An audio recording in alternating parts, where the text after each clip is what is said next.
안녕하세요. 성경 읽는 시간입니다. 네, 우리 계속해서 잠언서를 읽고 있습니다. 네, 뭔가 특별한 것을 배우고 알게 되는 그런 지혜의 서라고 알고 있었는데 막상 경험해 보니까 우리가 알고 있는 내용들이 대부분인 것 같더라고요. 그러면서 참 우리가 알지만 실천하지 않는 것들이 이렇게 많구나라는 것을 알게 되었습니다. 오늘은 또 무엇을 깨닫게 될지, 어쨌든 뭔가를 깨닫는 게 중요하잖아요. 네, 오늘은 또 어떤 내용들이 담겨져 있을지 같이 한번 보도록 하겠습니다. 네, 그럼 먼저 잠언 16장의 말씀 보겠습니다. 계획은 사람이 세우지만 결정은 주님께서 하신다.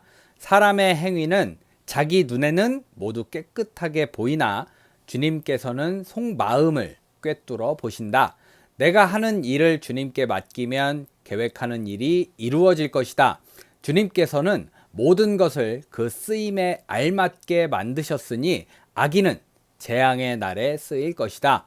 주님께서는 마음이 거만한 모든 사람을 역겨워 하시니 그들은 틀림없이 벌을 받을 것이다. 사람이 어질고 진실하게 살면 죄를 용서받고 주님을 경외하면 재앙을 피할 수 있다. 사람의 행실이 주님을 기쁘시게 하면 그의 원수라도 그와 화목하게 하여 주신다. 의롭게 살며 적게 버는 것이 불의하게 살며 많이 버는 것보다 낫다.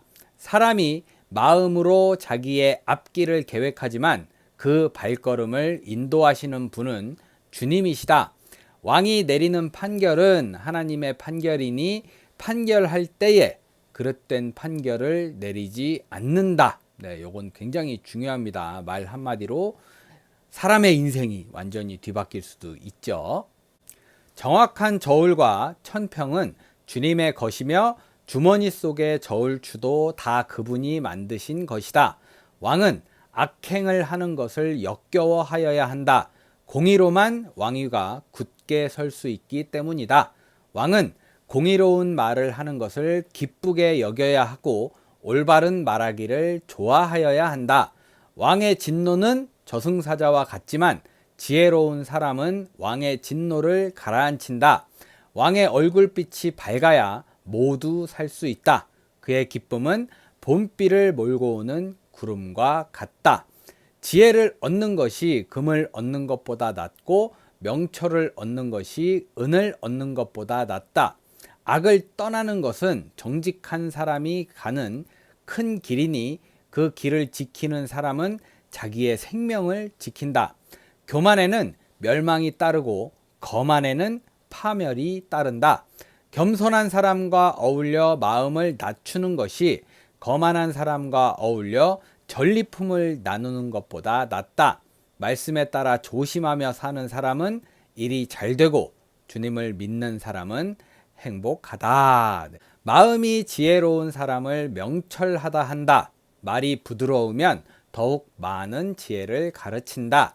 명철한 사람에게는 그 명철함이 생명의 샘이 되지만 어리석은 사람에게는 그 어리석음이 벌이 된다. 마음이 지혜로운 사람은 말을 신중하게 하고 하는 말에 설득력이 있다. 선한 말은 꿀송이 같아서 마음을 즐겁게 하여 주고 쑤시는 뼈를 낫게 하여 준다. 사람의 눈에는 바른 길 같이 보이나 마침내는 죽음에 이르는 길이 있다. 허기진 배가 일하게 만들고 그 입이 사람을 몰아세운다. 불량한 사람은 악을 꾀한다. 그들의 말은 맹렬한 불과 같다. 삐뚤어진 말을 하는 사람은 다툼을 일으키고 중상하는 사람은 친한 벗들을 이간시킨다. 폭력을 쓰는 사람은 그 이웃을 윽박질러서 좋지 않은 길을 가게 한다. 눈짓을 하는 사람은 그릇된 일을 꾀하고 음흉하게 웃는 사람은 악한 일을 저지른다.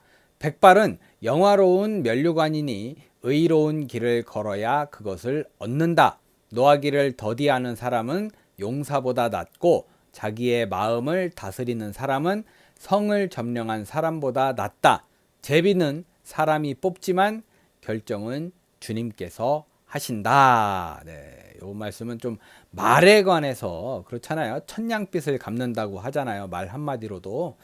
그런 느낌 들게 하는 말씀이었습니다. 이렇게 잠언 16장 마무리되었습니다. 네, 계속해서 잠언 17장의 말씀 보겠습니다. 마른 빵 한 조각을 먹으며 화목하게 지내는 것이 진수성찬을 가득히 차린 집에서 다투며 사는 것보다 낫다. 슬기로운 종은 부끄러운 일을 하는 주인집 아들을 다스리고 그 집 자녀들과 함께 유산을 나누어 받는다. 네, 여기는 이제 종들도 유산을 좀 받을 수 있고 그랬나 봐요. 도가니는 은을, 화덕은 금을 단련하지만 주님께서는 사람의 마음을 단련하신다. 악을 행하는 사람은 사악한 말에 솔깃하고 거짓말을 하는 사람은 중상하는 말에 귀를 기울인다. 가난한 사람을 조롱하는 것은 그를 지으신 분을 모욕하는 것이다. 남의 재앙을 기뻐하는 사람은 형벌을 면하지 못한다. 손자는 노인의 면류관이요 어버이는 자식의 영광이다. 거만한 말이 미련한 사람에게는 안 어울린다. 하물며 거짓말이 통치자에게 어울리겠느냐? 네, 그렇죠. 통치자한테 거짓말은 절대로 안 되는 거죠. 뇌물을 쓰는 사람의 눈에는 뇌물이 요술방망이처럼 보인다. 어디에 쓰든 안 되는 일이 없다. 허물을 덮어주면 사랑을 받고 허물을 거듭 말하면 친구를 갈라놓는다. 네, 한두 번이지 계속 이렇게 하면 짜증나잖아요. 네. 미련한 사람을 100번 매질하는 것보다 슬기로운 사람을 한 번 징계하는 것이 더 효과가 있다. 반역만을 꾀하는 악한 사람은 마침내 잔인한 사신의 방문을 받는다. 어리석은 일을 하는 미련한 사람을 만나느니 차라리 새끼 빼앗긴 암곰을 만나라. 네, 거의 죽으라는 거죠. 악으로 선을 갚으면 그의 집에서 재앙이 떠나지 않는다. 다툼의 시작은 뚝에서 물이 새어 나오는 것과 같으니 싸움은 일어나기 전에 그만두어라. 악인을 의롭다고 하거나 의인을 악하다고 하는 것은 둘 다 주님께서 싫어하신다. 미련한 사람의 손에 돈이 있은들 배울 마음이 없으니 어찌 지혜를 얻겠느냐. 사랑이 언제나 끊어지지 않는 것이 친구이고 고난을 함께 나누도록 태어난 것이 혈육이다. 지각 없는 사람 서약 함부로 하고 남의 빚 보증 잘 선다. 네, 여기서도 나오네요. 지각이 없는 사람이래요. 벌받기를 좋아하는 사람은 싸우기를 좋아한다. 패가망신을 원하는 사람은 집을 치장하기를 좋아한다. 마음이 삐뚤어진 사람은 복을 얻지 못하고 거짓말만 하는 혀를 가진 사람은 재앙에 빠진다. 미련한 자식을 둔 부모는 걱정이 그칠 새가 없고 어리석은 자식을 둔 부모는 기쁨이 없다. 허물을 덮어주면 사랑을 받고 허물을 거듭 말하면 친구를 갈라놓는다. 미련한 사람을 100번 매질하는 것보다 슬기로운 사람을 한 번 징계하는 것이 더 효과가 있다.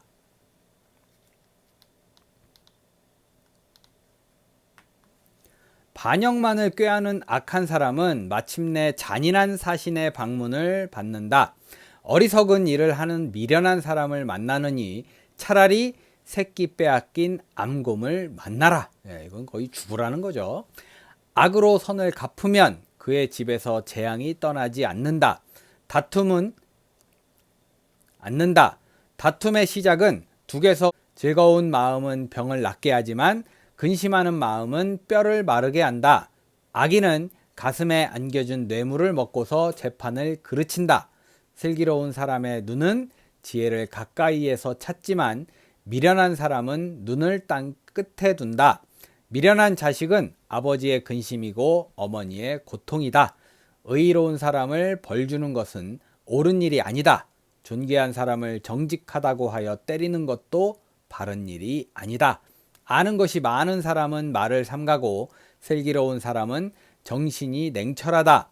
어리석은 사람도 조용하면 지혜로워 보이고 입술을 다물고 있으면 슬기로워 보인다. 네, 그런 거 있잖아요. 너는 입만 다물고 있으면 참 멋있는데 라는 말, 그렇게 좀 예, 여기서 나온 말이 아닐까라는 생각이 들고요. 보면 전체적으로 미련한 사람에 대해서 얘기를 하는데 좀 제가 봤을 때는 느낌상 좀 이기적인 사람들을 얘기하는 것이 아닐까라는 생각이 들었습니다. 네, 이렇게 잠언 17장의 말씀 마무리되었습니다. 네, 끝으로 잠언 18장의 말씀 보겠습니다. 다른 사람과 어울리지 못하는 사람은 자기 욕심만 채우려 하고 건전한 판단력을 가진 사람을 적대시한다. 미련한 사람은 명철을 좋아하지 않으며 오직 자기의 의견만을 내세운다. 악한 사람이 오면 멸시가 뒤따르고 부끄러운 일 뒤에는 모욕이 따른다. 슬기로운 사람의 입에서 나오는 말은 깊은 물과 같고 지혜의 샘은 세차게 흐르는 강처럼 솟는다. 악인을 두둔하는 것과 재판에서 의인을 억울하게 하는 일은 옳지 않다. 미련한 사람의 입술은 다툼을 일으키고 그 입은 매를 불러들인다. 네, 이게 매를 불러들인다, 뭐 매를 때린다 이런 말이 전 참 재미있게 느껴집니다. 네. 좁혀야 돼요. 네. 미련한 사람의 입은 자기를 망하게 만들고 그 입술은 올무가 되어 자신을 올가맨다. 헐뜯기를 잘하는 사람의 말은 맛있는 음식과 같아서 뱃속 깊은 데로 내려간다. 자기의 일을 게을리하는 자는 이를 망치는 자와 형제간이다. 주님의 이름은 견고한 성루이므로 의인이 그곳으로 달려가면 아무도 뒤쫓지 못한다. 부자의 재산은 그의 견고한 성이 되니 그는 그것을 아무도 못 오를 높은 성벽처럼 여긴다. 사람의 마음이 오만하면 멸망이 뒤따르지만 겸손하면 영광이 뒤따른다. 다 들어보지도 않고 대답하는 것은 수모를 받기에 알맞은 어리석은 짓이다. 네, 제가 많이 하는 짓 같은데 조심해야겠네요. 사람이 정신으로 병을 이길 수 있다지만 그 정신이 꺾인다면 누가 그를 일으킬 수 있겠느냐? 정신이 중요한 것 같아요. 병 같은 경우는 더 큰 것 같습니다.